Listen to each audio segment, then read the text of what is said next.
Ahoj, moje jméno je Kateřina a tohle je podcast Monologie.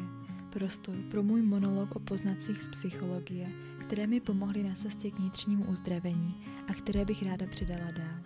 Předtím, než začneme, chci zdůraznit, že tento podcast nemá nahrazovat ani nenahrazuje odbornou péči.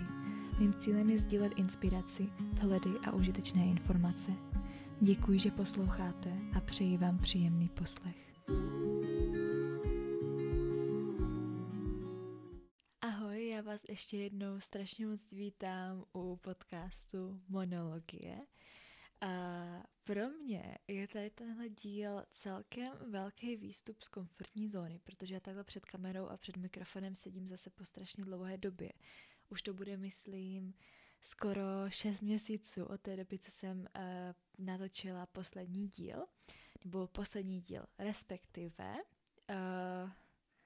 No ano, poslední díl, protože kdo je tady nově, tak já jsem ještě před tím půl rokem měla podcast s názvem What About Me, kterému jsem teda ten název změnila, protože se chci vydat trošičku jinou cestou.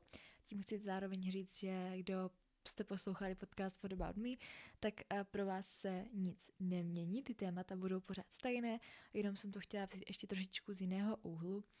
A každopádně opravdu tady sedím vlastně po těch 6 měsících a ten důvod, proč jsem vlastně vůbec i přestala, bylo to, že jsem měla sama v sobě nějaké nespracované věci, nebo jsem si úplně nebyla jistá svojí vlastní cestou a říkala jsem si, Káťo, prostě pojď první dát dokupy ten svůj život, než se zase vydáš takhle tou cestou sdílení těch témat, nějakého jako osobního růstu a tak, a myslím si, že jsem udělala dobře, protože jsem zase zpátky v té svojí náladě a v té svoji energii a mám spoustu věcí, o kterých se chci v tomhle podcastu bavit a tak. Nebudu to tady moc zdržovat, protože nechci, abyste museli poslouchat prostě 10 minut o prostě mým vlastním žvanění, i když jste si třeba rozklikli tady video na téma sociální úzkost. Takže, jak jsem říkala, nebudu to zdržovat a půjdeme rovnou na to dnešní téma, což už jsem teda zmínila, je téma sociální úzkost. A tady tohle téma bylo hodně žádaný právě u posledního dílu What About Me, který mimochodem už jsem si z osobních důvodů dala do soukromých, takže už je tam teďka nenajdete. A tenhle díl se bude jevit jako první díl právě podcastu Monologie, takhle. Každopádně z vašich komentářů jste si o to téma sociální úzkost hodně žádali a já se vlastně vůbec nedivím, protože to je něco, s čím si myslím se potýká hodně velká většina z nás. A já jsem si říkala, že tohle by bylo strašně fajn téma na rozjezd, protože právě v rámci tady toho tématu mám strašně moc různých jako typů a pohledů na tu sociální úzkost, které třeba mě osobně pomohly. A je to takový fakt jako super vykopávací téma, o kterým se můžeme bavit. A co to je sociální úzkost? Já si myslím, že každý, kdo si to zažil, nebo kdo vlastně tu sociální úzkost někdy jako pocítil, tak dobře ví, o čem mluvím, ale pokud bych to měla nějak shrnout, a myslím si, že se v tom najdete, tak je to zkrátka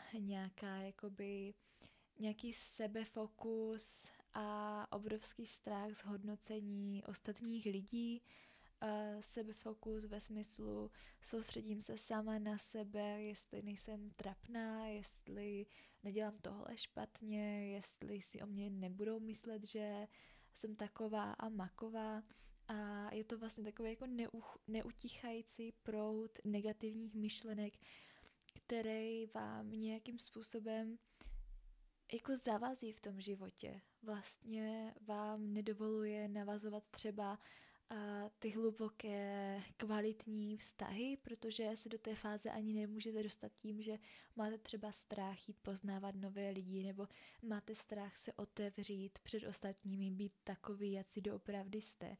A právě to, že se bojíme být takový, jací jsme a otevřít se, před těma druhýma a být třeba zranitelní, to je právě něco, co ničí tu kvalitu ať už vztahu nebo toho našeho života, protože máme pocit, že prostě procházíme tím naším životem a před každým se jako skrýváme.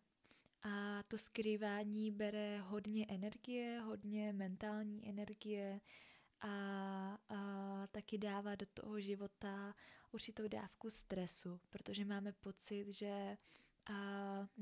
pocit, musíme zkrátka před těma ostatníma vlastně zaujímat nějakou roli, zaujímat nějakou pozici, kterou jsme si prostě sami pro sebe vymysleli, tak abychom před něma vypadali dobře. A tohle zkrátka vezme nějakou tu naši kognitivní energii, kterou bychom třeba mohli právě vzít a dát jí do toho budování toho vztahu, do toho poznávání se s druhými lidmi a tak dále. A já mám se sociální úzkostí svoji vlastní zkušenost a zažívala jsem to přesně tak, jak jsem to právě popsala. Vlastně strach z toho jít mezi lidi, strach z toho, co si o mě budou ostatní myslet, i když jsem třeba nebyla nějaká jako extra, jak bych to řekla, jako že bych se nějak extra oblíkala nebo že bych se nějak jako extra chovala a tak dále. Vlastně se vůbec neměla k tady těm strachům jako žádnou příčinu a stejně tam ta sociální úzkost byla. A jak když si vždycky na to vzpomenu, tak co se mi vybaví, tak je právě ten jako zvýšený sebefokus, což je něco, co úplně nechceme mít v sociálních jako situacích. Nechceme být jako zaměření na sebe, chceme právě být otevření té společnosti, otevření těm druhým lidem, otevření ke sdílení a tak. A právě ta sociální úzkost nás naopak uzavírá. Jako další taková typická charakteristika mé vlastní sociální úzkosti byla vždycky nějaký jako proud sebekritických myšlenek. Takže zase já jsem brala tu energii, kterou bych mohla vlastně dát do toho budování těch vztahů, zážitků a tak dále. A byla jsem zaměřena na svoje vlastní myšlenky. Jak vypadám, jak se chovám, jak se pohybuju. Většinou pro mě osobně to bylo, že jsem jako tichá moc, že si budou myslet, že jako se s nima nechci bavit nebo tak. Ale to bylo třeba tím jenom, že jsem jako od přírody víc introvertní. A spoustu takových jako fakt sebekritických myšlenek a potom třeba v rámci těch jako fyzických znaků nebo fyzických jako pocitů, které jsem měla, tak to byl nejčastěji knedlík v krku, neschopnost jako rozmluvit se, neschopnost vlastně vyjádřit se, být třeba hlasitá, takové jakoby tlak na hrudi, sevřené hrdlo, tohle to všechno je součást sociální úzkosti, kterou, když takhle jako popisuju, tak člověk, který si to nezažije, tak si může říkat, jo, co to jako je, ale opravdu pro nás, kteří jsme si sociální úzkostí prošli nebo stále procházíme, tak je to reálná věc, která nás prostě v těch sociálních situacích ovlivňuje a jak už jsem říkala, bere nám tu energii, kterou bychom mohli vložit do něčeho jiného. Jak když jsem vlastně poprvé začínala s nějakým jako seberozvojem a s nějakým jako vnitřním uzdravením, začala jsem si číst různé jako knížky a tak mě strašně pomohlo psát si svoje myšlenky na papír. A teďka neříkám, jako, že musíte si psát svoje myšlenky na papír přímo jako v té sociální situaci, když jste mezi lidmi, ale když potom třeba přijdete domů nebo se nad tím zamyslíte později, tak zkuste si vzpomenout nebo zkuste si napsat na papír nebo do poznámek, do telefonu, jaké myšlenky vám nejčastěji běžely hlavou. A tady tohle vám strašně pomůže uvědomit si právě tady tyhle negativní, limitující automatické myšlenky, které právě se nám často do té hlavy derou. A já se k tomu ještě potom vrátím, ale zkuste si právě teda odpovědět na tu otázku, jaké myšlenky mi nejčastěji běží hlavou. Až tady mám druhou takovou sebereflexní otázku.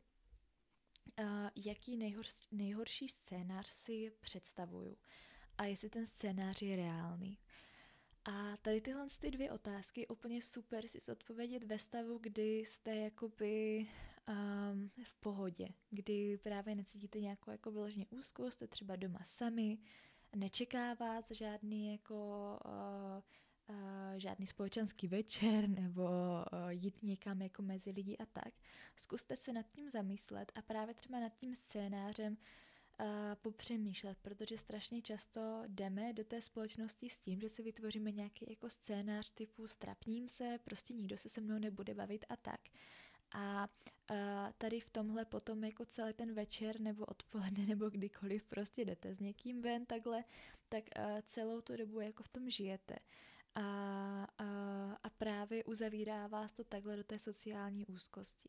Takže zkuste si jako odpovědět takhle na ty dvě otázky a uvidíte, s čím přijdete. Já osobně ještě strašně ráda jako zabruslím do své minulosti, když takhle jako zápasím s něčím ve své vlastní přítomnosti nebo vlastně v mé aktuální realitě. Protože hodně často věci, které mě třeba trápí nebo jsou takové jako dlouhodobý v mém životě, tak hodně často právě jako vychází z minulosti. A hodně často se třeba jako v minulosti sami o sobě nevyloženě něco naučíme, ale třeba nám naše okolí dá jako nějaký náznak něčeho, co si prostě zinternalizujeme a máme pocit, že to je pravda. Já dám příklad, jo, tak úplně teďka si jako vymyslím, někdo nám řekne, že jsme tlustí a třeba to vůbec není pravda, ale my, když jsme třeba malí, tak nevíme, jestli to je pravda, není to pravda, ještě nemáme tak jako vyvinutou tu kognici, to kritické přemýšlení a slyšíme od někoho, hele, jsem tlustá. Tak si to zinternalizuju, protože přece ten dospělej má pravdu, přece ten dospělej je vševědoucí a zvlášť, když nám je to opakováno fakt často, tak vlastně si tady tyhle ty myšlenky a věty toho našeho okolí bereme často za svoje. A potom, jak s tím vyrůstáme, tak se tady tyhle právě myšlenky a věty stávají námi samotnými. Proto já strašně často ráda jako takhle sahám do vzpomínek z minulosti a strašně často propojuju vlastně svůj vlastní život a své vlastní zkušenosti s mým nějakým aktuálním životem. A tady mám zase takhle jako dvě otázky k té sociální úzkosti. První je, když jsem poprvé zažila, že mě někdo soudí nebo odmítá a jak jsem se u toho cítila. Hodně často si v minulosti totiž zažijeme něco, co se s náma tak jakoby nese. A zvlášť, když jsme třeba malí a někdo nás nějakým způsobem soudí, odmítá, je to třeba dlouhodobé, tak právě, jak už jsem říkala předtím, si to ze sebou tak trošku neseme. A všechno tady tohle si neseme nevědomně, samozřejmě jako nepřemýšlíme nad těmihle věcmi nějakým způsobem vědomě, ale vlastně stává se to tak trošku součástí naší osobnosti a už to s náma tak žije. To znamená, že když jsme si třeba v minulosti zažili nějaké odmítnutí, nějaké souzení od rodiče, od ex-partnera, od našich nejbližších kamarádů, tak můžeme dostat pocit, že je s náma vlastně něco špatně. A že je vlastně potřeba hrát si trošku na někoho jiného a být zaměřený na to, co si o mě budou ostatní myslet, abych zapadla, abych se vlastně chovala správně. A já jsem to ještě neřekla, ale v psychologii je taková jedna teorie, která se nazývá evoluční teorie a která nám říká, že vlastně jeden z důvodů, proč my lidi máme přirozeně nějakou jako sociální úzkost, tak je to kvůli tomu, že v minulosti, když jsme žili ještě jako ve kmenech a v malých skupinách, tak bylo potřeba, aby nás ten kolektiv přijal. protože v momentě, kdy nás ten kolektiv vypudil, my jsme byli sami, tak jsme měli velmi, velmi, velmi malou šanci na přežití. A z evolučního hlediska se na to odborníci dívají tak, že zkrátka je to v té naší přírodě, v té naší lidské přirozenosti mít zájem o to, abychom někam patřili. A pokud si v minulosti zažijeme právě ten moment nějakého vyloučení z té skupiny, nějakého odsuzování, souzení, nějaké kritiky, tak se vlastně ta naše jako prastará funkce toho snažit se být součástí toho kolektivu zapne ještě o to víc, protože ten strach právě nás vybudí k tomu, hele, tak třeba je fakt něco se mnou špatně a musím se teďka snažit, abych prostě zapadl. A vytvoříme si nejrůznější obranné mechanismy a najednou se dostaneme do bodu, kdykoliv jdeme prostě do společnosti, tak máme sociální úzkost, protože se bojíme, co si o nás budou myslet. Zapadneme, budou nás mít rádi, budeme se jim líbit. Takže tohle všechno vlastně tak trošku se sebou souvisí, nebo tak trošku, v mém případě to bylo celkem hodně. A jako další otázka, která právě taky s tímhle vším souvisí, je, mohla jsem být doma sama sebou nebo sám sebou? Kdy ne? Kdy jsem nemohla být doma sama sebou? A tohle je právě taky jako důležitý a váže se to k tomu, protože zvlášť doma ti naši rodiče nebo pečovatelé jsou pro nás jako nejdůležitější osobou nebo osobami. A v momentě, kdy nás nedokážou milovat takový, jací jsme, a vlastně jsme vůbec jako souzení nebo kritizování za to, že jsme takový, jací jsme, tak zase právě ta naše potřeba být milován tady těma jako nejdůležitějšíma osobama, jako jsou rodiče nebo pečovatelé, se zapne. A máme pocit, jo, tak OK, nejsem přijatá taková, jaká jsem, tak musím být asi někdo jiný, aby mě měli rádi. A tohle zase se v nás tak strašně moc podepíše, že si to potom už neseme i do toho našeho dospělého života. A ovlivňuje nás to právě třeba v rámci té sociální úzkosti, kdy máme pocit, že vlastně musíme jít do té společnosti s tím, že jsme někdo jiný, nebo že schováváme sami sebe. A už to schovávání sám sebe vyvolává určitou dávku úzkosti, protože to není přirozené. Tady ta sociální úzkost je vždycky založená na nějakých jako dysfunkčních kognitivních schématech. A to je takový hodně jako odborný pojem teďka, ale pokud bychom se na to měli podívat laicky a říct to laicky, tak jsou to nějaké jako limitující přesvědčení, nějaké jako negativní myšlenky sám o sobě, o našem životě, o světě kolem nás. A právě hrozně často tady tyhle myšlenky jsou nějakým způsobem zautomatizované.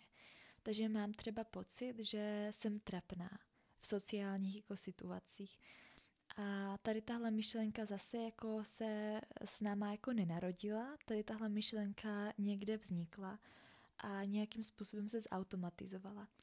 A právě my, když s tou sociální úzkostí začneme pracovat a začneme pracovat právě s těma naučenýma, zautomatizovanýma myšlenkama, tím, že si je dáme na papír, jak už jsem říkala vlastně na začátku nebo předtím, tak pomáháme našemu mozku naučit se vlastně koukat se sám na sebe jinýma očima.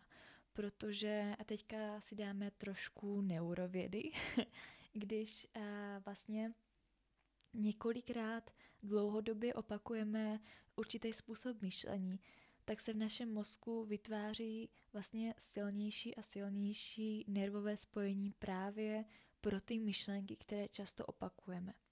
A pokud často opakujeme myšlenky, jsem trapná ve společnosti, neumím se bavit s lidma a tak dále, tak už vlastně pro ten náš mozek bude mnohem jednodušší si příště zase vybrat tady tu myšlenku, protože to nervové spojení už je tam zkrátka silnější.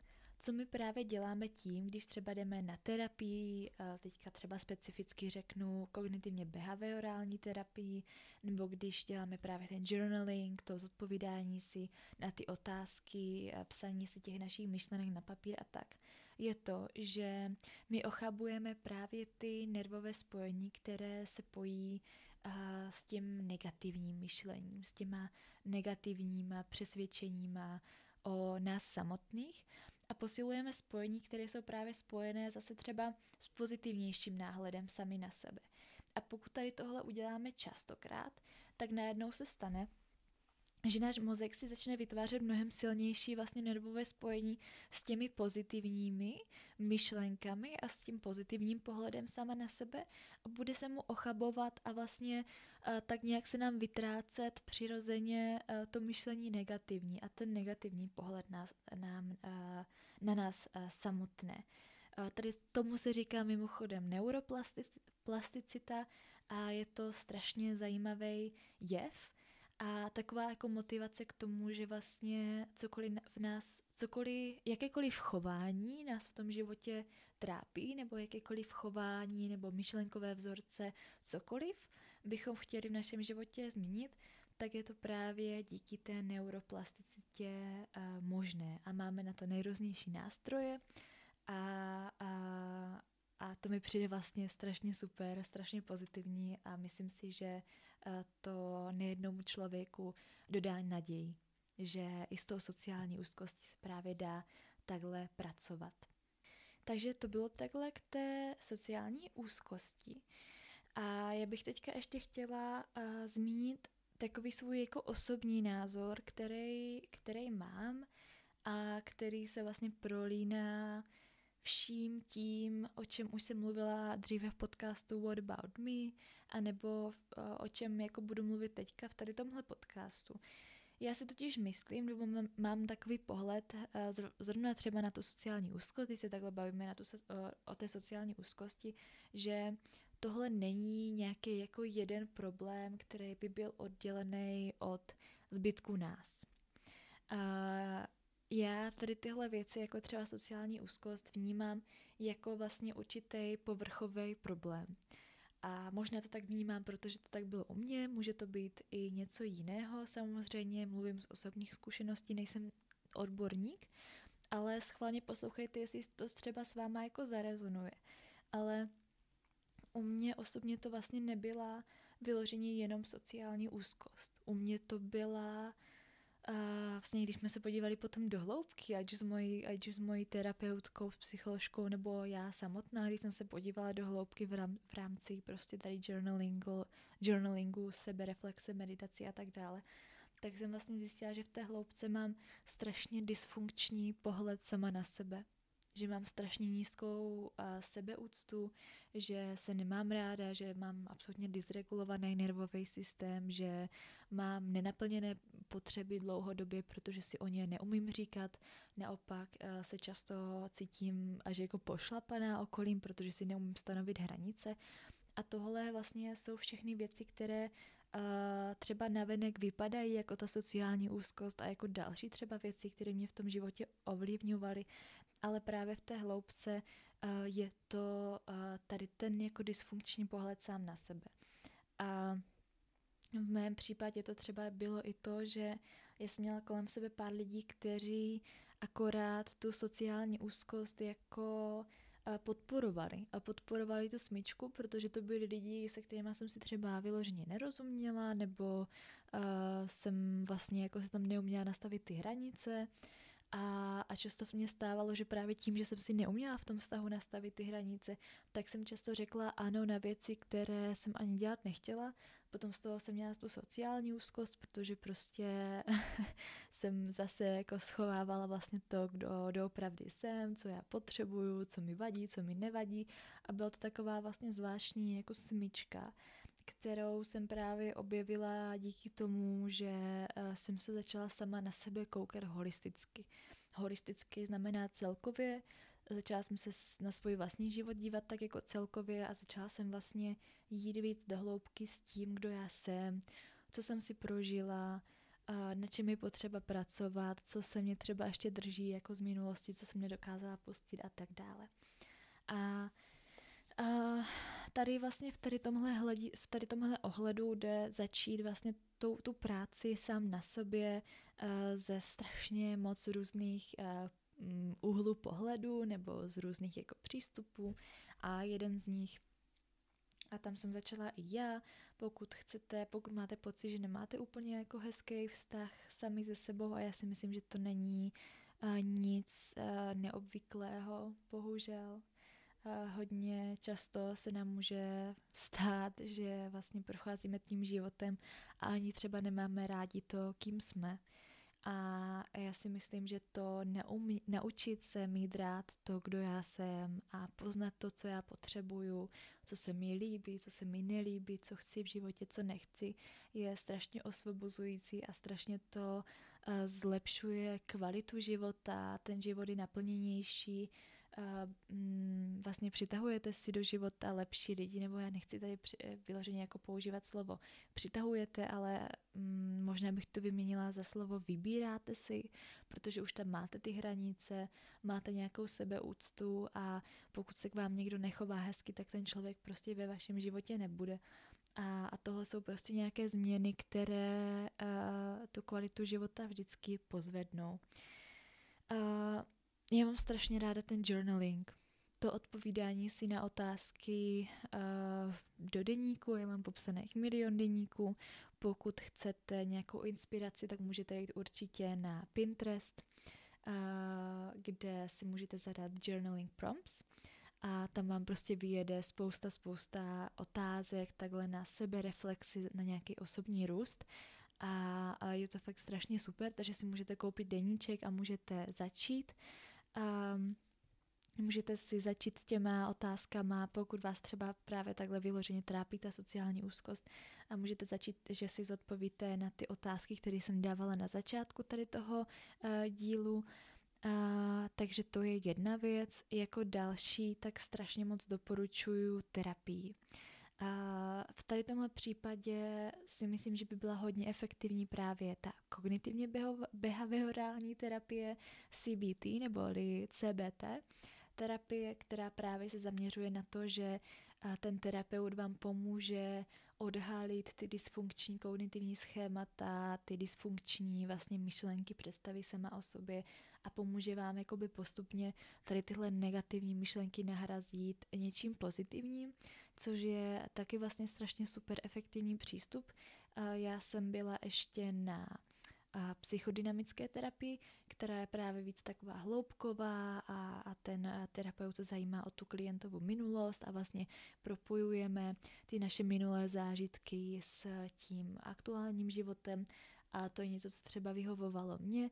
Každý člověk to má trošičku jiné a každá ta terapie je trošičku jiná, takže určitě pokud vás terapie zajímá nebo chtěli byste to jít zkusit, tak strašně moc doporučuju a můžete si na internetu najít různé vlastně ty přístupy v těch terapiích. Já vlastně hrozně moc doporučuji sama za sebe tu psychodynamickou, pokud máte rádi, to se nedá tak asi říct, ale jak už jsem říkala, je to jako hloubková terapie, která vám pomůže hodně pochopit, jak je ta vaše minulost a ta životní zkušenost spojená s tím vaším aktuálním životem. A je to vlastně strašně super. Ta kognitivně behaviorální, já to vždycky neumím říct, je to dlouhý slovo, kognitivně behaviorální terapie je něco, na čem jsem ještě nebyla, ale hrozně ráda bych to taky chtěla zkusit. Myslím si, že by to bylo zase taková jakoby další skládačka do mého nějakého jako osobního růstu. Takže já terapii doporučuji všema 10. Samozřejmě ne každý si to může dovolit, ale dneska už najdete psychologi, kteří mají smlouvu s pojišťovnami a je to vlastně strašně super v tady tomhle ohledu. Jako další, zvlášť třeba u té sociální úzkosti, tak funguje postupné vystavování. To znamená, že zrovna u té sociální úzkosti to může vypadat tak, že pokud teďka aktuálně třeba někam nechodíte, protože máte strach být v té společnosti, tak můžete třeba jít častěji ven s někým, komu věříte, s kým vám je dobře a postupně třeba přibrat nějakého kamaráda, vašeho kamaráda nebo kamarádku vaší kamarádky a postupně se takhle jakoby té společnosti vystavovat. A já se pak k tomu ještě vrátím, anebo to vlastně můžu říct i teďka, protože si myslím, že už bych pak potom na to zapomněla. Ale mě vlastně strašně pomohlo uvědomit si a to potom jako zase přišlo s tou práci sama na sobě a s tou nějakou jako vlastně sebeúctou a tak dále, že já se nemusím hrnout do prostě každé společnosti a do každé skupiny lidí a tak dále. To je právě krásný na tom, když zjistíte, kdo doopravdy jste uvnitř a co vám vyhovuje, co vám nevyhovuje, co jste za typ člověka. A já si pamatuju, že já jsem se strašně často jakoby snažila vtěstnat do kolektivu lidí, který mi vlastně osobnostně vůbec nevyhovoval.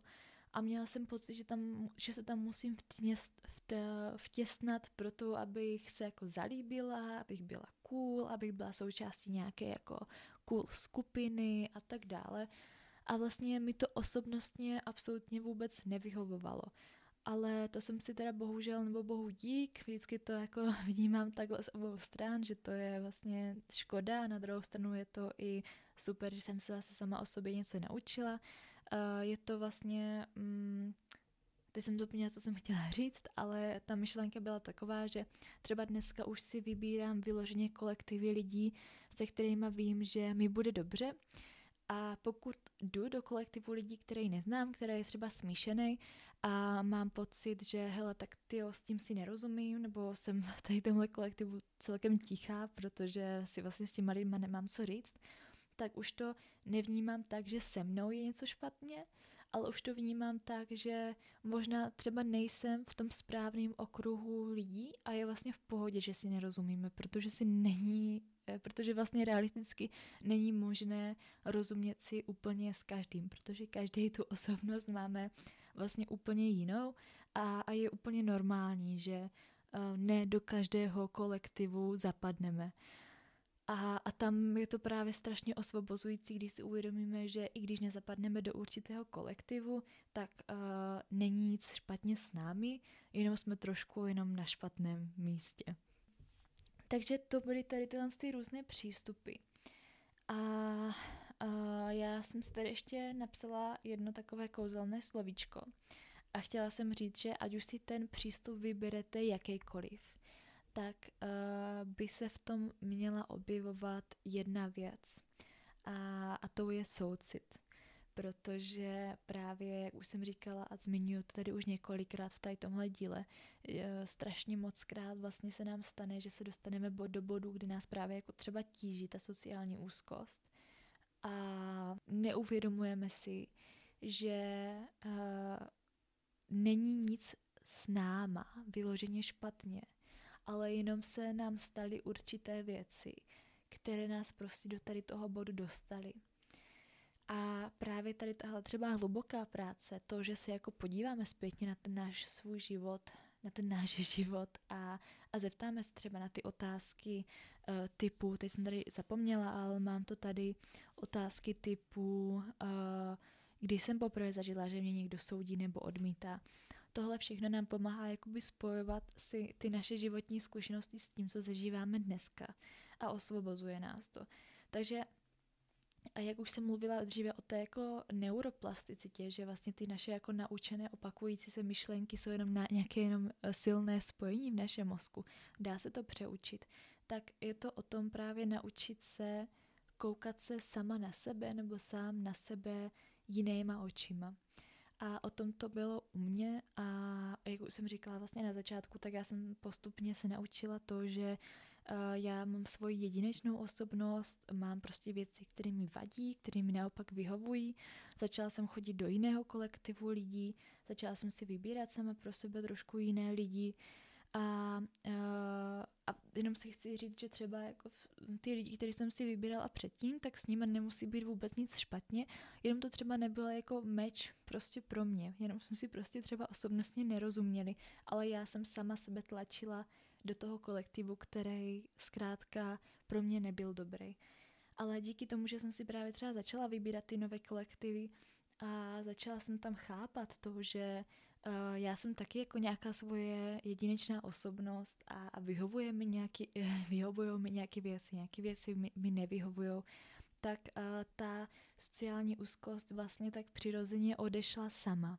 Chci říct, že já jsem osobně jako dost velký introvert a mám prostě ráda, když jsem doma a když jsem v nějakým jako známým prostředí a tak. A občas se mi ještě pořád stane, že jdu jako do té společnosti, mám tam jako tu nervozitu, mám tam tu sociální úzkost, ale už to není jako sociální úzkost, která by mě nějakým způsobem ovlivňovala. Spíš je to taková jako ta nervozita toho jako mýho vnitřního introverta, že se budu muset poznávat někoho novýho a seznamovat se a takhle, ale už mě to jako vyloženě neovlivňuje a když si s někým sednu, tak prostě dokážu být velmi otevřená, což vlastně mi předtím vůbec nešlo. Tak. Takže tak, už mě k tomu vlastně vůbec nic nenapadá. Já jsem strašně ráda, že jsem si takhle sedla zpátky před ten mikrofon a že jsem zase něco nahrála, protože mě strašně baví takhle na tady tyhle témata mluvit. A myslím si, nebo co jsem takhle jako pročítala ještě zpětně po několika měsících ty komentáře ještě v tom starém podcastu What About Me, tak vás to baví poslouchat taky. A já si myslím, že jsou tohle témata, o kterých si vnitřně my všichni tak trošku přejeme mluvit, ale nikdo o nich nemluví. A já doufám, že vám tady tenhle podcast může vytvořit takové jako bezpečné místo, kde právě třeba si o tom jako nemůžeme vyloženě takhle popovídat one on one nebo jedna na jednoho, že třeba už jenom tím, že posloucháte, tak vám to otevírá nový pohledy sama na sebe a to je vlastně cíl tady toho podcastu. Takže tak. Takže to bude asi ode mě všechno. Budu se těšit moc na vaše komentáře, doufám, že mi tam něco písnete a klidně mi i napište další témata, o kterých byste chtěli rádi slyšet, nějaké třeba i vaše myšlenky. No a já si myslím, že to tady už ukončíme a já se na vás budu strašně moc těšit u dalšího dílu podcastu Monologie. Mějte se krásně a ahoj.